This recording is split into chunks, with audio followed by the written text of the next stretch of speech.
Good afternoon, everybody. I'm Sally Whipple, Executive Director of Connecticut's Old State House, and we're really very pleased to see you here today for our June lunchtime lecture, part of our monthly series of lunchtime talks and panel discussions. I have to say there are a lot of things that I really love about my job, many things. I work in a fabulous building, and once a month I have the opportunity to introduce Diane Smith. Diane Smith is generally the moderator of our panel discussions, and I get to introduce her, and then I get to sit with you and watch and listen as she pokes and prods our panelists with very insightful questions about the issues and ideas that are of interest to people in Connecticut. She does a fabulous job with that, and usually she's preceded by a historian who gives a brief talk, and then we have a panel discussion that follows up on the talk with modern issues related to the historical topic. But today, because we don't think Diane works hard enough, we're going to have her do double duty. So she will kick off the program with some words about her new book, Obsessed, America's Food Addiction and My Own, a New York Times bestseller, which she co-wrote with Mika Brzezinski. Then she will lead the panel discussion. Diane's new book is smart, heartfelt, and informative, and our panel promises to be the same. So we want you to enjoy the conversation, enjoy the Old State House, leave us your card at the end if you're interested in future programs, and please join me now in welcoming Diane Smith.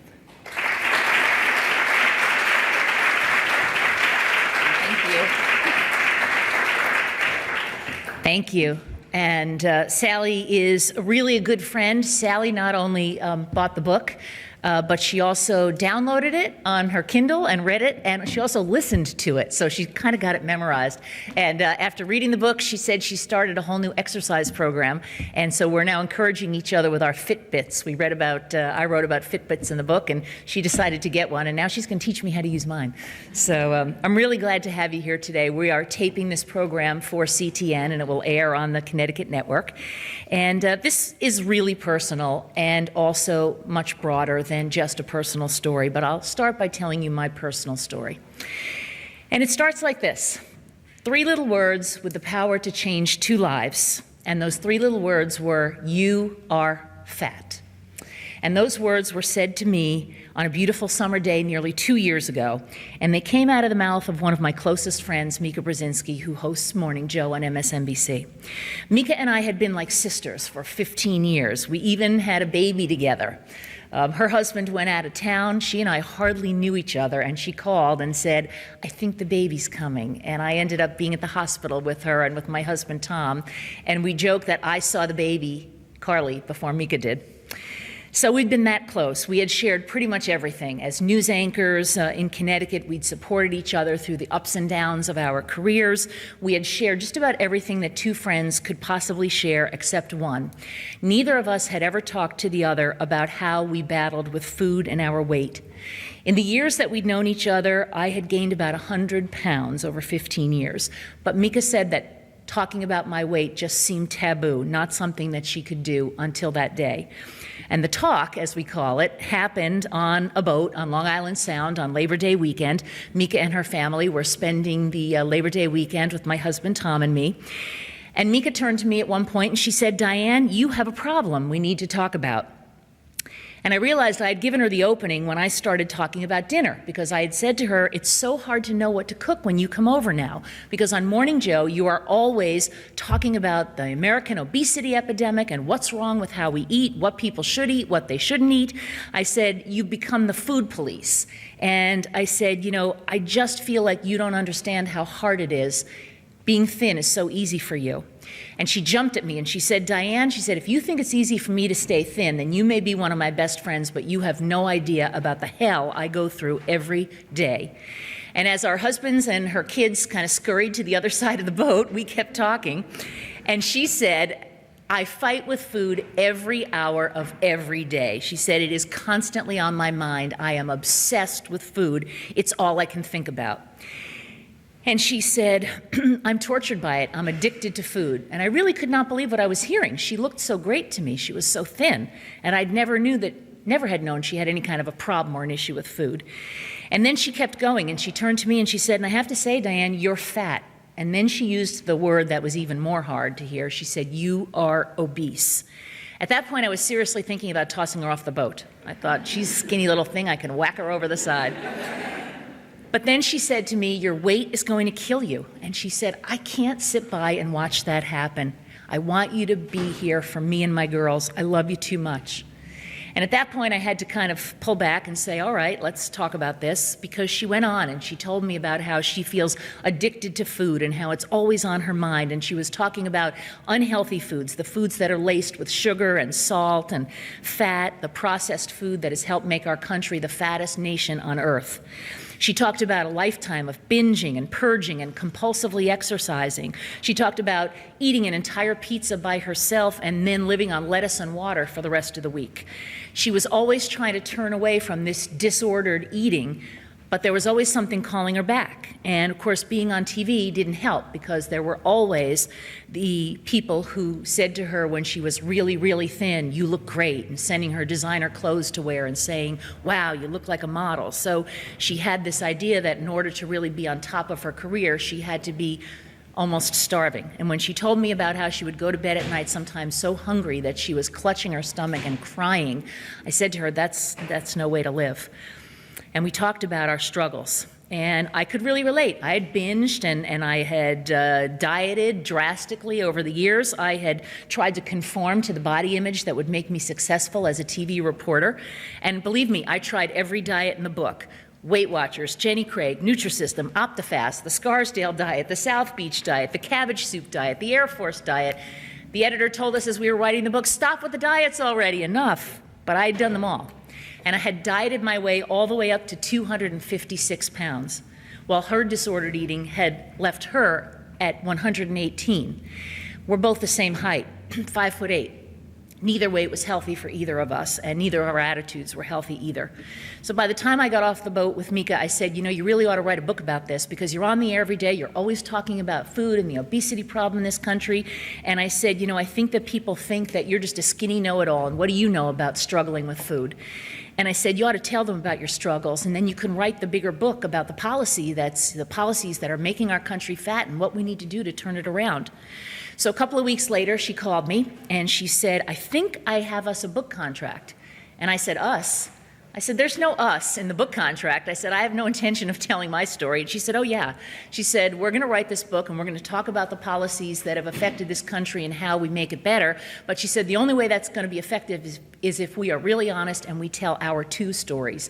And she said, and your story is just as important as mine. You have to write the book with me. And then she said, and while we're working on it, by the way, you have to lose 75 pounds before the book comes out. And then she said, think of it this way. It'll be like getting paid to lose weight, because the money we get paid to write the book, I want you to spend that on whatever it takes to lose weight. I have to tell you, every fiber in my body resisted this idea. I did not want to share my struggles with my weight. The hallmark of my career has been a TV and a book series called Positively Connecticut, and I thought, this is not a positive story. I do not want to tell this. But the idea of exploring the issue intrigued me as a journalist, and the idea of getting paid to try to lose weight, I thought the idea was to try, made me say yes. But then I made a deal with Mika, and I said, you have to get a healthier outlook on food. You have to gain a little weight. You're going to need professional help, and we're going to help each other. I'm going to be there for you, and I expect you to be there for me. And in fact, I found a wonderful therapist for her, a world-known eating disorder specialist in West Hartford named Margot Maine. And I signed Mika up for some therapy, and she made me go with her. And I have to tell you, after that first session, I thought, there isn't going to be a second session. This isn't good. Because Margot said Mika not only had a history of eating disorders, but that she still had one, and that her problem was what Margot called orthorexia, that she eats too correctly, meaning she's too afraid to eat anything other than just a few things that she puts on her plate over and over and over again, the same meal over and over and over again, because she's afraid to try anything else because she's afraid she'll lose control. So we told our stories, and we're both doing better. I've lost 75 pounds, and I'm working on losing some more. Mika's still struggling with her disorders, but she's doing much better. She's actually gone up a couple of dress sizes and is working on not seeing food as this terrible obsession and addiction and her enemy. And the reaction to the book has been really positive. I didn't think that the reaction would be positive. I was worried about telling this story that I was so embarrassed about, but people have been thanking us for writing our stories and saying thank you for being so brave and for revealing your issues, because it gives me an opportunity to talk to my friends, and it gives me the chance to think about trying to lose weight again, that maybe I can do it. I had an email from Australia last week from a young woman who said, she said, I don't know either of you, but I was watching you on The View here in Australia, and I got intrigued by the idea of your book. And I am 31 years old, and I weigh 330 pounds, and I had given up on losing weight. And she said, but I am now inspired, and I'm going to try again because I see that you've been down the road I've been down, and I'm going to try again. So we've had those kinds of stories. We've had people come to us who've said, I wanted to talk to my sister or my mother or my friend about her weight, but it felt taboo to me. But now I feel as though I can do it. And then I've actually had a couple of people who followed up and said, I had the talk, and surprisingly enough, it went okay, and now we're going to work on it together, and I'm going to help my friend. And that's why we did it.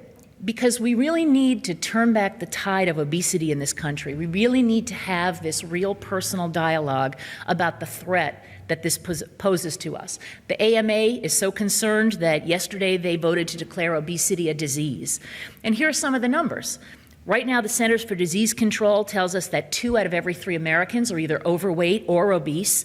12.5 million children are obese. That's 3 times as many as just in the 1980s.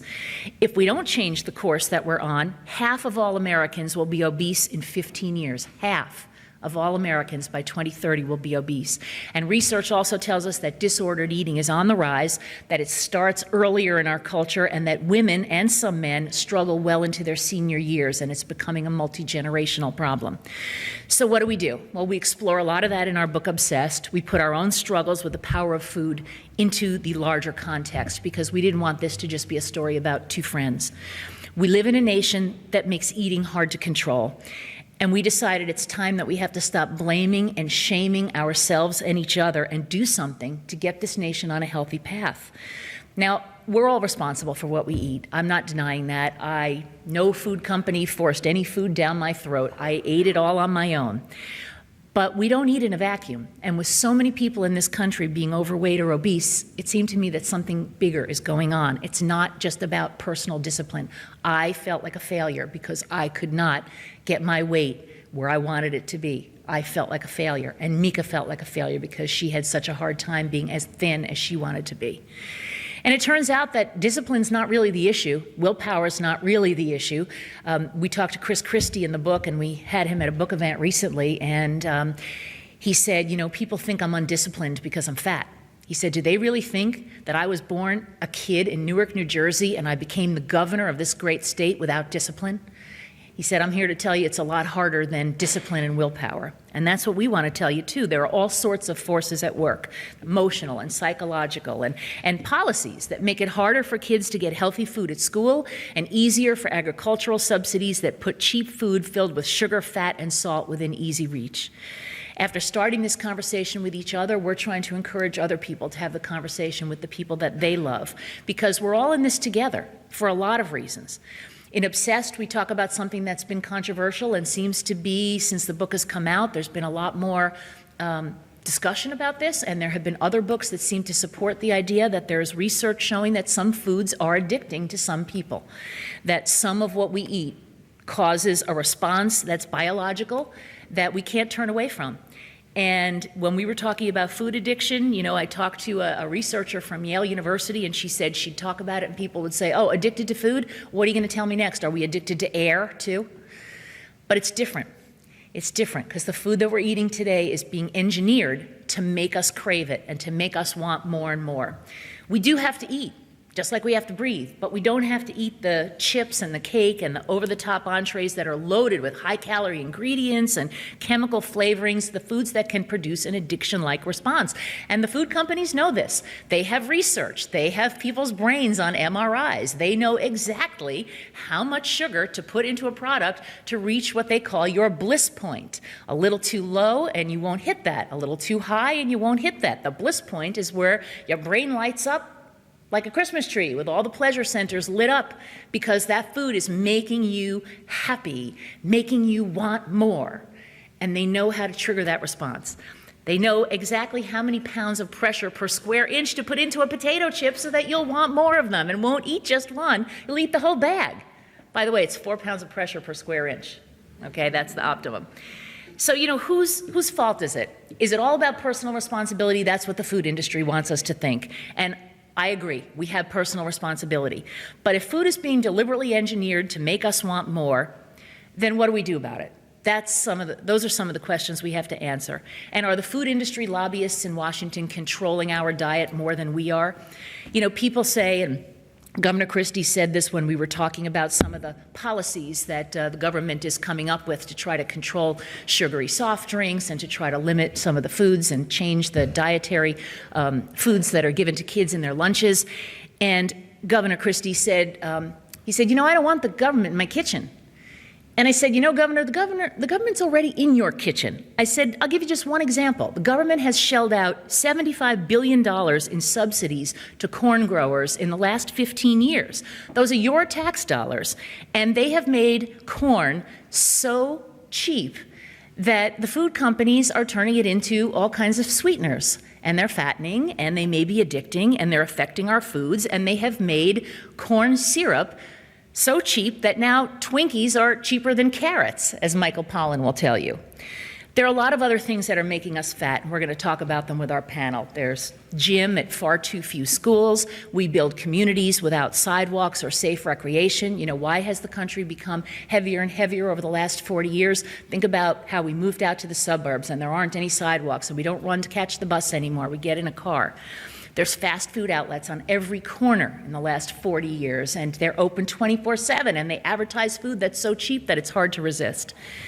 So the odds are stacked against us. And this is a crisis of many dimensions. For me, it was a personal crisis because I didn't feel well and I didn't feel good about how I looked or how I felt. But it is also a health crisis. You're going to hear from our panel about the cost of treating conditions that are directly related to obesity and how they could bankrupt our medical system. It's an economic crisis because it affects worker productivity, and it affects people who are obese and can't get jobs because they're discriminated against. And it's even a national security crisis because according to our military leaders, 1 out of 4 young people in America is too fat to fight, could not join the military because they're too fat to get in. And the number one reason why new recruits drop out in the first year is trouble with their weight. So we need to take this on. We need to talk freely and without judgment about these fierce and fearsome issues of food, fat, and our body image. We need to understand how America got fat, why the obesity epidemic is getting worse, and how we turn the corner and step firmly onto the path of health. We need to push this subject out of the closet and put it on the table. Thank you.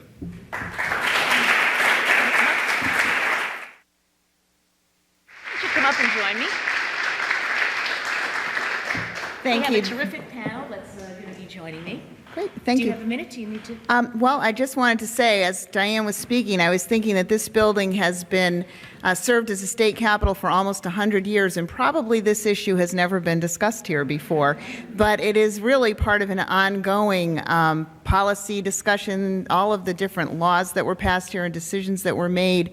There are always new things coming to light in our culture. So, Diane, now we'll explore this one a little bit more with our panel. Sally, and not only that, but this was the site of a farmer's market starting in 1643, so it seems like a good place to talk about healthy eating and healthy food.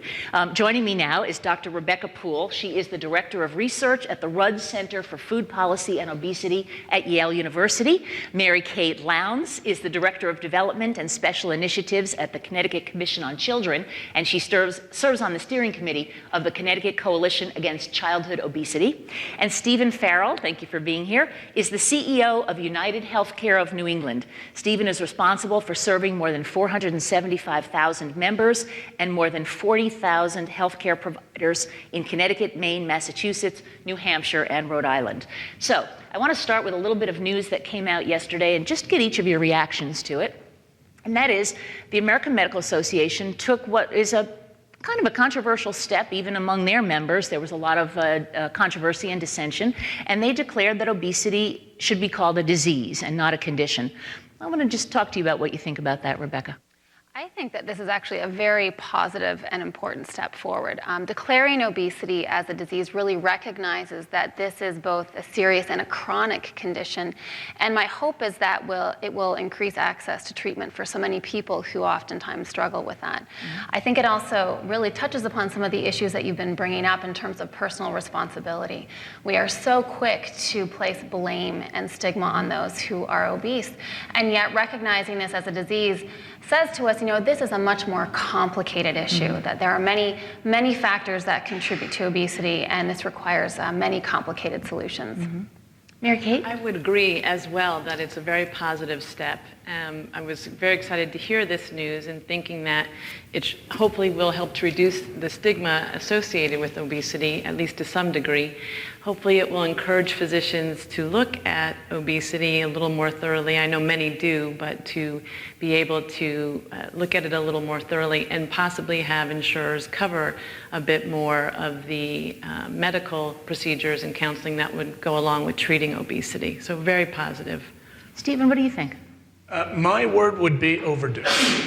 There are 25% of 1 in 4 Connecticut residents, adults and children, are obese. 10% have diabetes. It's a epidemic. It's a concern. And I think it's about time that we're calling it something else and getting serious.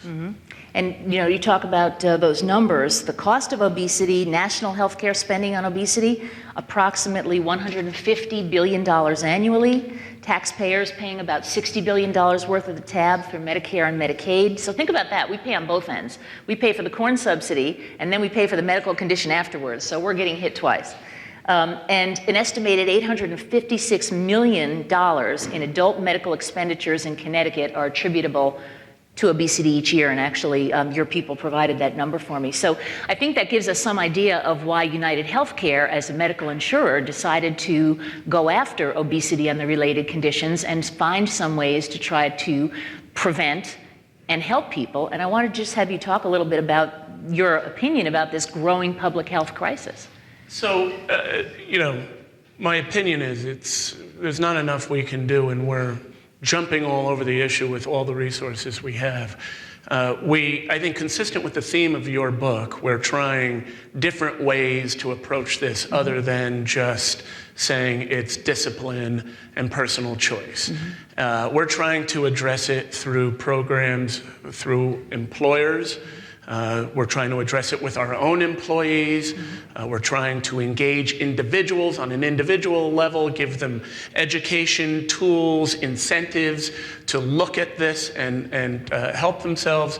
But the one thing that I'm most proud of is UnitedHealthcare, through a Center of Disease Control pilot program here in New England, created a program called Join for Me, which was a community-based approach that took obese, diabetic, and pre-diabetic children and brought them into joining the YMCA in a program to educate and teach children at the Y, at home, with their parents, how to eat well, how to exercise well, and to have some form of education and consciousness about their own body and their growth. And the results have been terrific. 10% of the kids who joined the 16-week program came out as 10% weight loss at the end of the program. Wow. And so, our approach is multifaceted.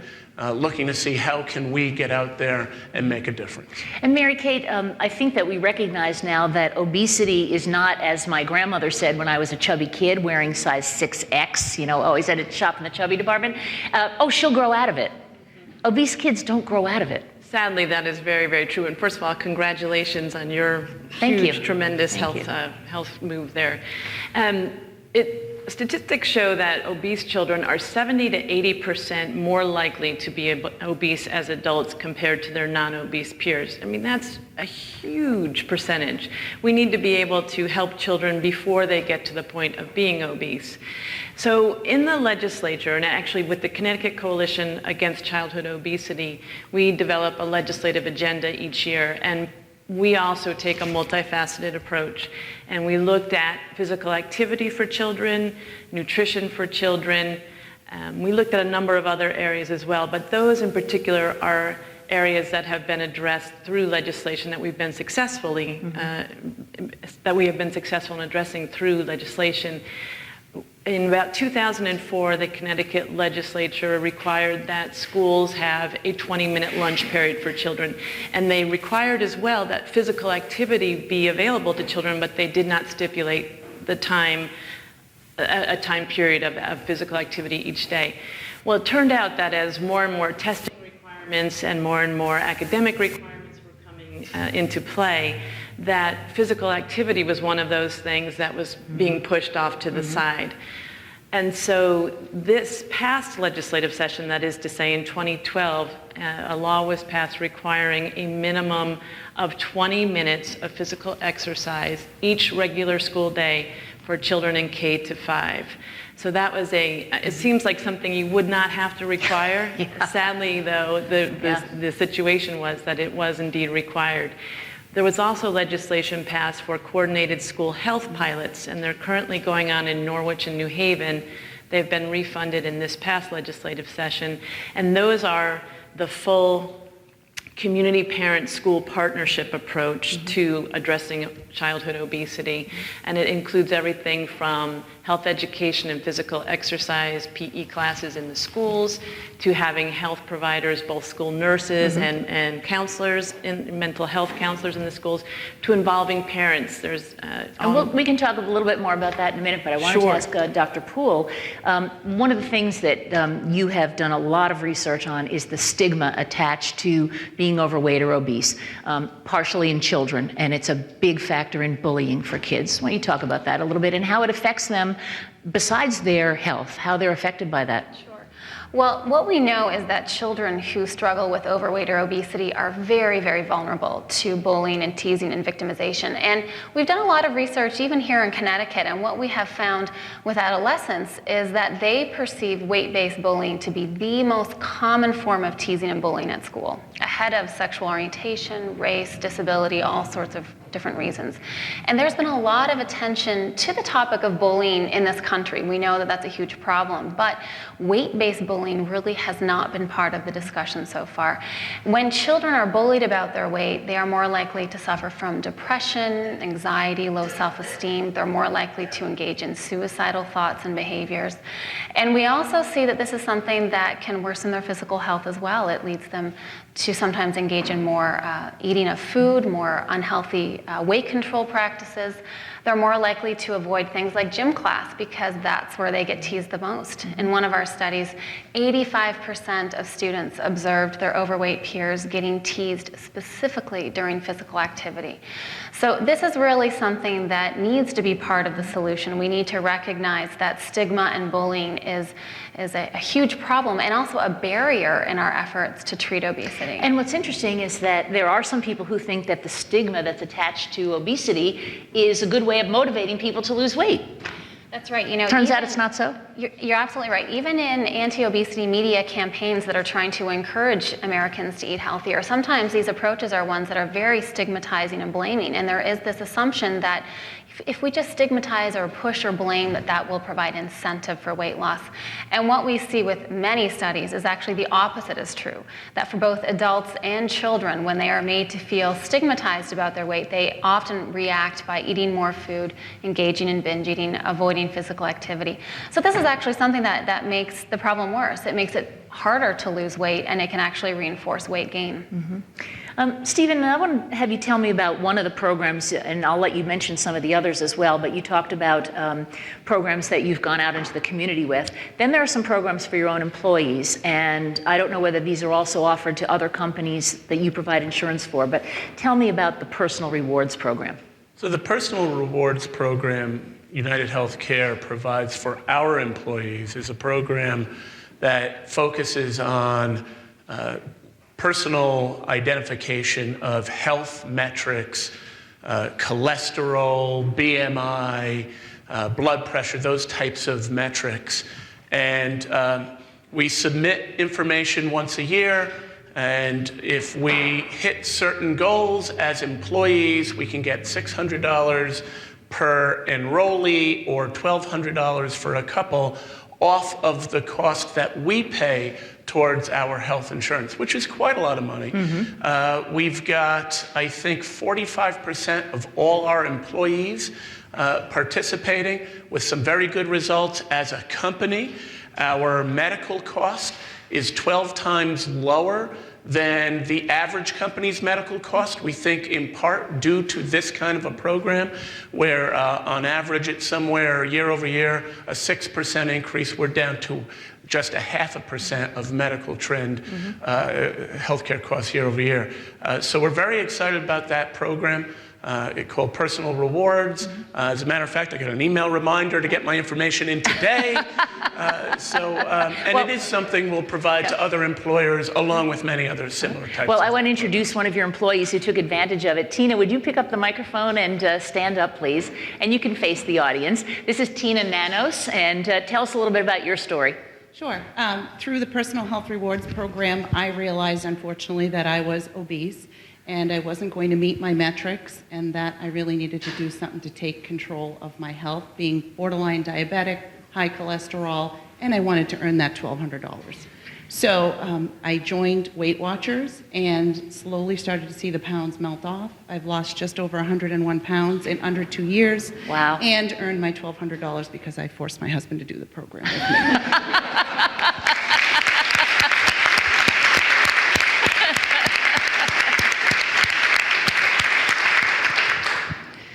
Forced him?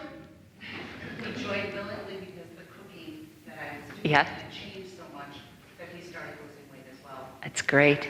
That is wonderful.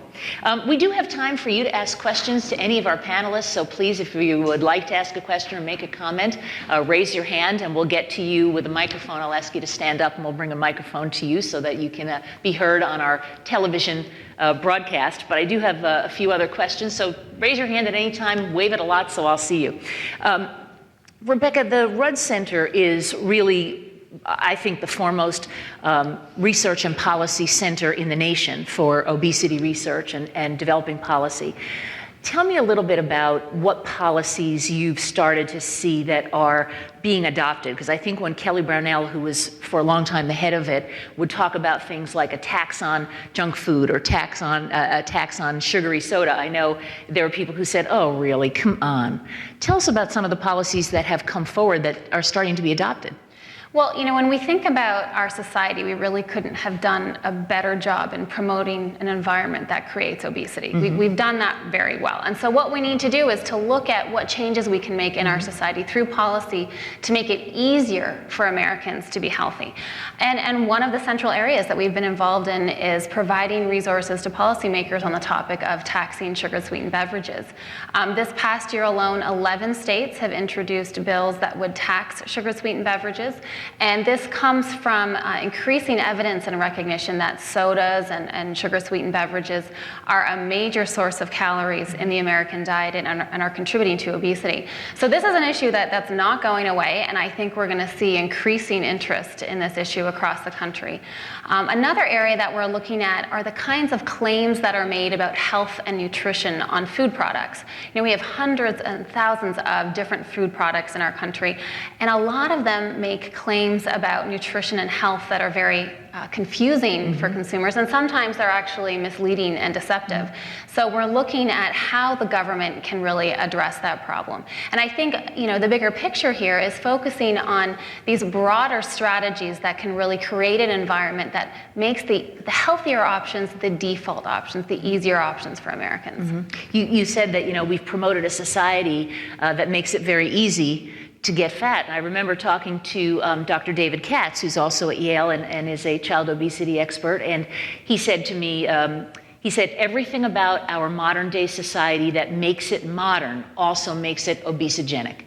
He said the fact that we don't walk, we drive. The fact that we don't have to do physical labor, we have robots to do that or computers to do that. The fact that we don't have to cook from scratch anymore. We eat highly processed foods that are prepared and are made to last a long time on the shelf. So they're made with ingredients that we didn't use 40 and 50 years ago when we cooked. He said everything about our society today that makes it modern. I can't think of a better way to say it. Makes it obesogenic.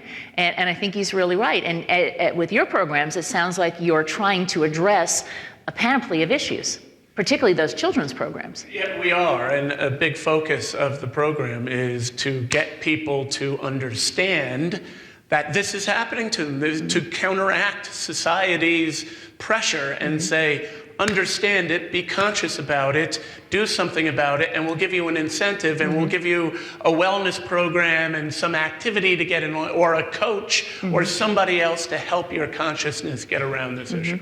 I had, just to show you how differently we see things now, one of the things that we talk about in the book and that I've talked to a number of nutritionists about is portion size, and how we've gotten so out of whack with portion sizes in this country. And you think about what portion sizes were when we were kids and what they are now, both at home and at restaurants, and how much bigger all America has gotten. Gradually over the years, we start to accept the fact that we're larger and larger. We don't even necessarily see ourselves as heavy. And yet, the other night I was giving a talk, and a doctor, an OBGYN, was in the audience, and she's a woman. And her practice is in Middletown. She's right near the hospital, right across the street. And she said, when we went into practice 25 years ago, we decided to buy a wheelchair, because sometimes a woman comes in and she's in labor, and it's quicker to just put her in the wheelchair and walk her across the street to the hospital than to get an ambulance to come over and get her. So we have this wheelchair.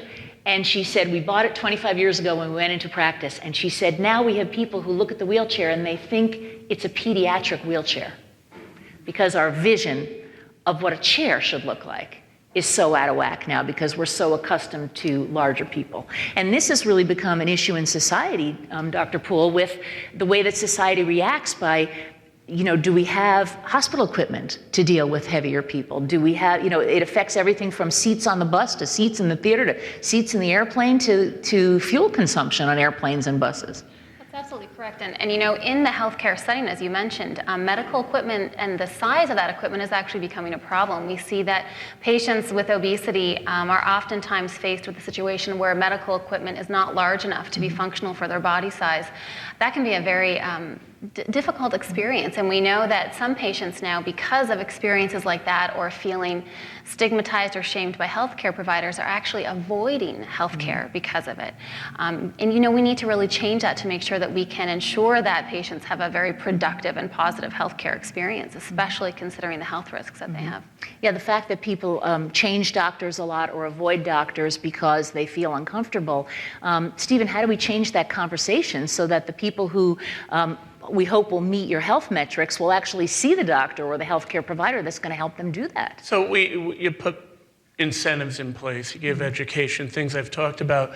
We like to change plan designs as well. So when we provide a plan design to an employer, for example, the plan design that the state of Connecticut uses here is a terrific example of engaging people and putting right there in their health benefits plan incentives to do the right thing. And we're building that in this plan, but in others that we provide to other employers as well. Mary Kate, we have seen that the government has taken some action on changing the model for school lunches. And so many children now buy their lunch at school, I think in part, a lot more than when I was in school. And I think a lot of that is parents are so busy that one of the things they don't have time to do maybe is make lunch. How have the new nutrition regulations in school lunches made a difference, if any? They're certainly healthier. I'm sure everyone has heard there's been a lot of pushback from parents and parents of athletes saying that there's not enough carbohydrate in the daily meal now, that their children are hungry. And certainly there's the opportunity to send nutritious snacks to school with your children. But in the city of Hartford and really throughout our state, the food services are striving to make the lunches as healthy as possible. And there are different efforts to get children to try everything that is in those lunches, everything from rewarding, getting you a little star if you try the carrots today, and the class that has the most stars gets some sort of free lunch, healthy of course, or bringing in high school kids to sit down and have lunch with the younger children and say, oh, oh, this carrot is so wonderful, you have to eat more of these. And the little kids, of course, are, of course, yeah. So it's a work in progress, I think, yeah. Oh, we discovered when we were writing the book that there are schools in this country that don't have kitchens to serve school lunches, or that the only cooking equipment in their kitchen is a deep fryer. So you can imagine what the kids are having for lunch. So we have a lot of work to do on that. Yes? A little bit about the other side of the issue of eating disorders and the growing propensity of those in schools, and the schools that are really totally unprepared for how to deal with them. I've got a friend with a 12-year-old who is starving, frankly, terribly anemic, in terrible condition, and really the school, with all the right intentions, has no idea how to help these kids, and that is increasing both into adulthood as well as childhood. Mm-hmm. I think a lot of that has to do with how we regard body image in this country, and certain eating disorders are, a psychological mental health problem that needs mental health treatment. Other eating disorders, and I found that the most common eating disorders are not anorexia or bulimia, they're what they call eating disorder not otherwise specified, EDNOS, and that's disordered eating, if you will. And that, I think, has more to do with not necessarily a mental health issue like maybe anorexia does, but with this desire that we've given to girls in particular to have a particular body shape, and that only a certain body shape is acceptable. And it's very interesting to me, and I want Dr. Puhl to talk about this, but in a country where 2/3 of the adults are either overweight or obese, how is it that we have created this image that women need to look a certain way, and the way they need to look is anorexic? So that's a very good question. We have socio-cultural ideals of thinness in this country that are very strict and rigid. And thinness has come to symbolize very important values in our culture. It symbolizes discipline and hard work and ambition and desire. And unfortunately, what happens is if you do not embody those ideals, you're perceived to be lacking in those qualities. I think to your point with children in schools, a lot of the messages that we want to put out for obesity prevention are the same kinds of messages that would actually do very well with eating disorders, which is that we want children to be engaging in healthy eating regardless of their body size. Regardless of whether they're struggling with their weight, we want to be promoting messages of health rather than the number on the scale. I think that's a message that people are starting to gravitate towards, but for so long, the focus has been on the body weight and the number on the scale. And we have to remove that and really focus with children on health behavior. I think we also need to really get a grip on who we admire in the society and who we adulate and hold up and want to emulate, and whether they're providing healthy role models. The Rudd Center does an awful lot about media and how media portrays bodies both too thin and heavy. And what messages that sends to children. And Mary Kate, I think one of the things we need to do also is to really educate kids about what they're seeing on TV, what they see in all the media that's constantly bombarding them. Absolutely, absolutely. And the kids and others in their family, the kids together with positive classroom activities that address, as you were saying, bullying is a big issue in our society, and the most prevalent reason for bullying is weight. So to work with children on a positive school environment and on treating their friends and peers, and even people who aren't their friends but are in their school with them in a positive way. It's difficult, and bringing in the parents and the community too, because if you're hearing very positive things in school and then you go home and you're not hearing positive things at home, that's certainly part of the picture as well. We talk in the book about how to talk to your kids about healthy eating and about food, and whether you can say things that can trigger them into eating in a disordered way, and how to avoid that. And we try to give a little bit of advice in that, but I think it is a huge issue, and I really think schools do have to really start looking at it, because the number of kids, in particular girls, but boys too, the number of kids, it's just astonishing. We were shocked. Our book is filled with a lot of advice and comments from people you've heard of from all walks of life. But what really surprised us was how many women we approached that we wanted to talk to who felt they couldn't talk because they had daughters who have eating disorders, and they didn't want to, quote, out them or be seen as in any way being insensitive. Yes? just touched on the fact that this is no longer just a problem for adolescent girls or women broadly, but it is really everybody's problem. Can you tell me to what extent over the last decade or so it has become more of a men's problem, a boys' problem, or everybody's problem? Disordered eating? Yes.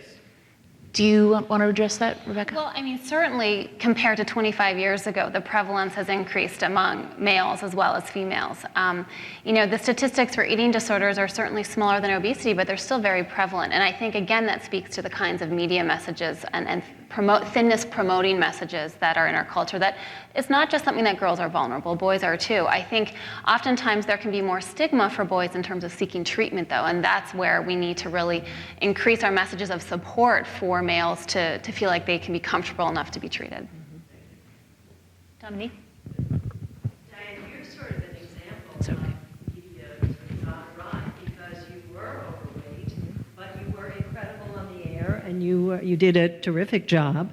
And now you've lost all this weight, and you're getting so much attention for it. So you're actually part of the problem right now, because everybody is saying, everybody's saying, God, you look wonderful. I said it myself when I saw you today. Yeah. So what do we do about that? Yeah.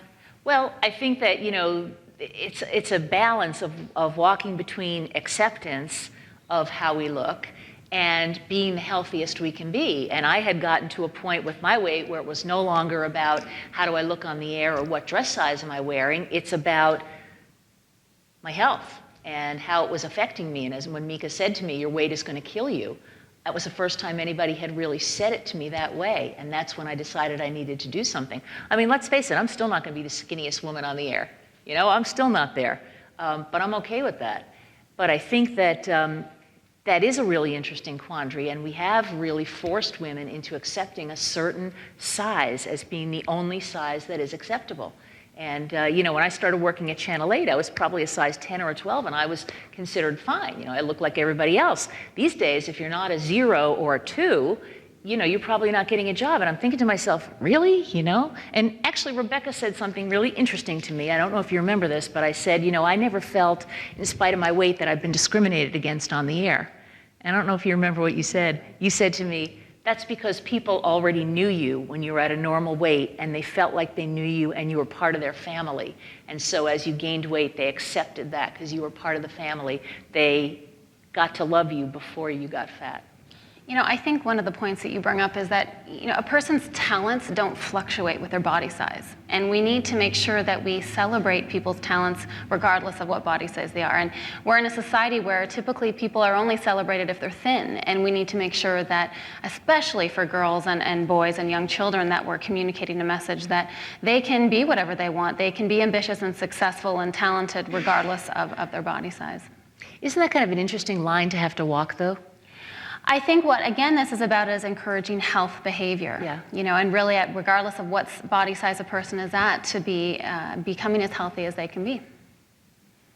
I would agree with that and just add that in the past few years, the type 2 diabetes, which was always called adult onset diabetes, now 45% of new cases are kids. And it all comes from this obesity epidemic. And obviously, that is not good for your lifetimes, your quality of life, your productivity, your overall health. I spoke to an endocrinologist, pediatric endocrinologist at Yale, who has been running a clinic in New Haven in the Hill neighborhood, which is one of the more difficult neighborhoods in the city, more poverty-stricken areas. And she said for the first 25 years of her practice, she never had a kid come in with type 2 diabetes, and now her practice is overrun with them in the last 10 years. Yes. This question is for Diane and the healthcare employee. What is it that suddenly one who is very obese is motivated to lose 75 to 100 pounds or more? And are there, I'm sure, setbacks as you are going through this process? Is support from friend or family, and I'm sure it's an important factor, but we don't always have that, especially when you live alone. Mm-hmm. And the other thing is, how do you go about, how do you know what to eat? I mean, is there certain things that, health foods, that you really have to rely on every day. Okay. Tina, we took your microphone away, right? Okay, so I'll answer first, and then we'll get you a mic, and I'll let you answer. What had to happen for me was that I had to start from scratch. What changed my attitude and what made me really decide to do this was having a friend say to me, "You're fat." And then she said, "I'm going to help you lose the weight. I'm going to be there for you every step of the way." So I knew she wasn't going to abandon me. And she said, "And we're going to write a book about it, and you're going to tell your story. And by the time the book comes out, you're going to have lost the weight, and you'll be able to say, 'Look what I did, and look how much better I feel.'" So that was my motivation. I realized not everybody gets that. But having someone say, "You're fat," even having her just say that and say, "You're fat, your weight is going to kill you, and I'm not going to let that happen," that meant a lot to me. That really opened up my eyes. And she was really there helping me along the way. As far as how I did it, I decided that I needed to really change my eating habits dramatically, that I had been on so many diets over the years that I really didn't know what to eat anymore and what was right and what wasn't right. But in doing the research for the book, I could see that processed food was a problem and that I was addicted to some of it. And even if I wasn't, there were foods that I would just eat and eat and eat. So I decided I had to get less processed food into my diet. And I actually went to a hospital-based weight loss program at the Hospital of Central Connecticut that was an alternative to bariatric surgery. And I went there and I learned through a very dramatic program how to eat again, and started out on a very strict program of protein shakes for a few weeks. And then the dietitian and the nutritionist and the behavior modification specialist and the physician, who were all part of this program, helped me figure out what foods I could start to eat again and what foods I could respond to and still lose weight and feel good. And I went off my blood pressure medication, cholesterol medication. I no longer needed shots in my knees for the pain in my knees. I got a hip replacement. I started seeing a trainer because I could now move again. But it was a process and it was a journey, and I did need support. And I did have support. My own husband supported me, and he decided to just change the way we eat at home. And I lost 75, he lost 50, and the dog lost 5. But yeah, support really does help. Tina, what worked for you? Sure. My employer's program is really what was the eye-opener for me. I realized after I had gone to weigh in at my physician that I was considered obese, and I honestly didn't think I was obese. Then I had borderline high blood pressure, cholesterol issues, and my doctor had said to me, "Well, it's a good thing I'm filling out this form for your employer, because I think this is the wake-up call that you need to start taking the steps to lose some weight. Even 10% will help you." So I started researching what type of programs I could join, and United Health Group actually subsidized my Weight Watchers program, so it was a no-brainer to me. I joined Weight Watchers. I signed up for an online health coach through United Health Group. I checked in with her weekly. The pounds started to drop off. I realized what true portion sizes really were: the size of your palm, not a massive plate filled to the rim, which was the size portions that I was accustomed to, unfortunately. And I lost over 100 pounds and got my health incentives, and the rest is history. And I think if you do need support and you live alone, a good way to get that support is to join a group like Weight Watchers, because the people there are all there for the same reason. They're very supportive of each other. And when people, they announce at the classes how much weight the class has lost that week, and everybody applauds, and you have somebody to share your experiences, whether your frustrations or your successes, with them. Anne? Diane, your stories have always inspired. This is certainly the big one. Thank you. You and Mika have talked a lot about the set point for the weight. Can you talk about that a little bit and how somebody on their own might figure that out? Yeah. What Mika talks about, and really her therapist helped her find this, was that she was struggling, this going to bed hungry at night and depriving herself of practically every kind of food you can imagine, was that she was really trying to force her body to a weight that it didn't want to be at. She was down to 118 pounds. And the nutritionist that we consulted and her therapist said, a more normal weight for you, and it was really the nutritionist who figured it out, with your body type and your level of activity, your level of exercise, you really need to be closer to 130 pounds. That would be a weight that you could sustain without having to drastically diet and compulsively exercise. You could just eat a healthy diet and maintain that, because your body will find that point and will stay at that point. as long as you maintain a healthy approach to eating, not binging, but you also don't have to starve. So her nutritionist helped her figure that out, but there are tools online where you can find out, you can calculate your BMI, you can calculate what your set point should be, and that's a healthier way to live than to try to force yourself to be thinner than really your body wants to be. It's also one of the reasons, once you raise your set point by gaining a lot of weight, it's one of the reasons why so many people, one of many reasons why so many people lose weight and then gain it back. Their body's trying to get back to that reset set point, and is struggling to get back there. Anything you want to add to that, or is that okay? All right. Who else has a question? In the Diane, back? I've got a comment and a question. My comment is I think some of the ways our society has adjusted to a larger nation is the clothing industry has been sort of complicit. The sizes have been insidiously changed. What was an extra large 25 years ago is a medium now. And maybe psychologically you feel better. Oh, I'm in a 12. It's not an 18. No, it really was an 18. That's just my comment. That's how I see society has evolved. But my question is, what advice would you have for someone who has to have that hard conversation with someone they love? And specifically, I have a 29-year-old nephew who's just a great kid, played football all his life, and now the college is over, football is over, and he's just ballooned. And I want to have that conversation with him before my brother says something that he'll regret, So any advice? I think the way to have the conversation, I mean, most people who are overweight, we know we're overweight. I live in a house that has mirrors. I knew I was overweight. But I think the way you have the conversation is to approach it saying, I'm really concerned about you. You have an issue that, I'd like to talk to you about. And this is what it is. I've noticed this and this and this. And I'd like to try to help you. Can I support you in some way? Can I have struggled with my weight, or I haven't struggled with my weight. I have found a healthy way to live. This is your part of the conversation. I've found a healthy way to live. Can I help you find that path too? I really want you to be healthy. And I wouldn't even approach it as a weight thing. I would approach it as a health thing and say, I don't think you're healthy now. I don't think you're at your best health. You were at your peak, maybe physical condition when you were playing football, but that's a long time ago. And I think you have to be honest, but I think you have to also have that empathy behind you and say, I'm going to be there for you. Anybody else have a question? Right over here, Peggy.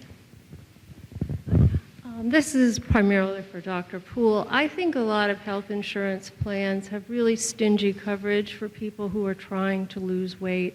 They limit visits to nutritionists. They probably limit coverage for people with eating disorders. What would you recommend that health insurance plans cover to help people deal with this better?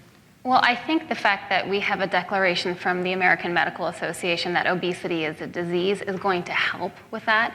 I think that that's been a huge barrier for a long time for people, whether it's something that they're seeking bariatric surgery for or something less invasive. Part of that, I think, does speak to the stigma related to obesity. And again, the blame and personal responsibility that we're so quick to just put that on the individual.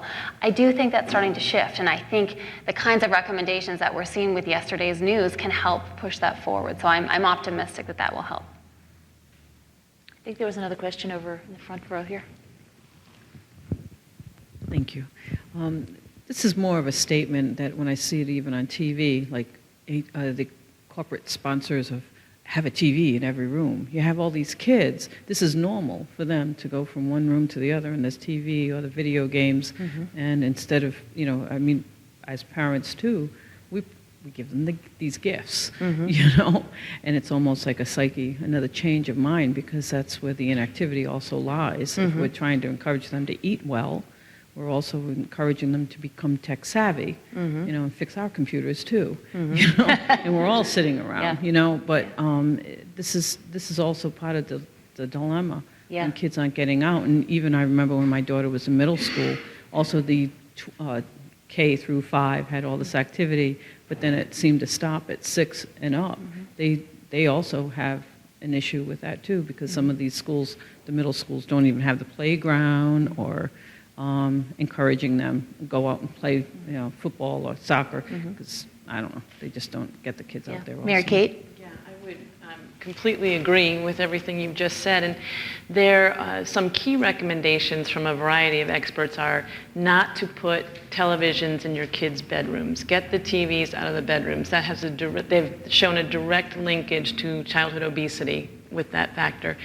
There's another big national program being widely used in our state called 5210, and some even a 95210. 9 hours of sleep a night, 5 fruits and vegetables a day, no more than 2 hours of screen time, and preferably less, but certainly no more.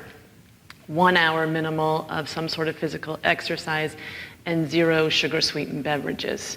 So it is wholeheartedly echo exactly what you've just said. I mentioned before Dr. David Katz, who's an expert in childhood obesity, and he's come up with a program that he's given to schools that allows activity in the middle of the school day so that kids don't have to wait until recess, which some of them don't even get, but gets kids up out of their chairs and gives them 5 to 10 minutes of physical activity in the middle of a class. And he claims that his research shows that the kids then do better in class, that they're able to, they burn off a little of their energy, they get themselves moving, and they can pay attention better, and they can listen better, and they go back to their studies. So he's trying to get them to incorporate that into daily life. Anybody else with a question? If I could just add one thing to that, too. Please. It goes back to the gentleman's question earlier about why males are, I think that's a big part of why we see young males and even older males struggling so much more with obesity, is I think there is that big draw to electronics, the gamers, all the games that are out there. And not to say that that people shouldn't be allowed to use those to some degree, but it's probably a good idea to not use it for several hours every day. I think that's a key factor, particularly for males.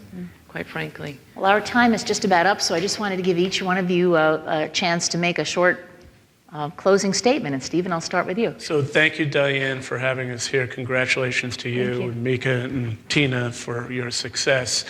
And listen, by 2021, 40 million Americans will be obese. If we continue in this path, it'll cost us $3.5 trillion, which I think is a tax on society. So it's clearly, something that's got to change. I'm an optimist, though. I see it changing. And this isn't anything scientific other than out and about in society. Marketers now want to market more health-related, better image. You see it pervasive on menus and in our culture. We did it with smoking. Decades ago, smoking was over 50% penetrated in our population. Just this week, it's down under 20% for the first time. So I think we can do it here as well. I have high hopes, and I think the collaboration amongst all of us and many others is how we get there. So thank you very much. Thank you very much. Mary Kate? I would also say thank you so much for having me here as part of this panel, and congratulations to all of you who have been so successful. I hope to be joining in that success myself. I'm on that battle. I would say from my perspective on the Connecticut Coalition Against Childhood Obesity, we worked hard with a number of legislators this year to get a task force up and going, and that was passed into law. So the task force should get going this fall, and we'll particularly be looking at how to increase activity for children, looking at food that is procured by the state and nutrition standards there, looking at how state agencies can work better together, not to be working in silos and replicating efforts, but rather to coordinate efforts. And we had hoped to have in there a provision to just look into the issue of sugar-sweetened beverages, because in every 12-ounce can of Coke, there are 9.6 teaspoons of sugar. In every 20-ounce bottle of, not just Coke, of soda, I'm sorry, I shouldn't have used a brand name there. In every 20-ounce bottle of soda, there are 16 tablespoons of sugar. I mean, that's a tremendous amount of sugar. So many people drink a big part of their calories, it's not as filling, and you are getting a serious hit there. Unfortunately, that didn't make it into what they will officially consider, but we're hoping that will come up on the agenda. So lots of different areas to look at: community, school, family, individual responsibility, physical activity, what you eat, what you do in your free time, and also, of course, the issue of how foods are being more and more engineered and more addictive in doing so. But we are part of the fight against it, and hoping to see good outcomes down the road. Thank you. Dr. Puhl? don't know, but I can surely find out and let you know. It came out of the Children's Committee that's co-chaired by Senator Dante Bartolomeo and Representative Diana Urban, and I must say that it passed on a unanimous bipartisan vote out of that committee, and on the floor, both the House and the Senate, it was almost unanimous, a few votes shy of that, but I'll find out. Well, thank you so much for inviting me here. I think this has been a very productive and interesting conversation. And I think what I would like to end up saying for, on behalf of the Red Center is that obesity is very complex and it requires complex solutions. And if we want to see big change, we need to think big. And we need to think big in terms of policy and the kinds of policy discussions that have been coming up this morning. That's really what's going to get us to the end goal. And I just want to thank everybody for being here today and for supporting me on this journey. If anyone wants copies of the book, they are available right outside, signed by Mika and me, and there's somebody there that can help you with that. And I just really want to thank you for coming today.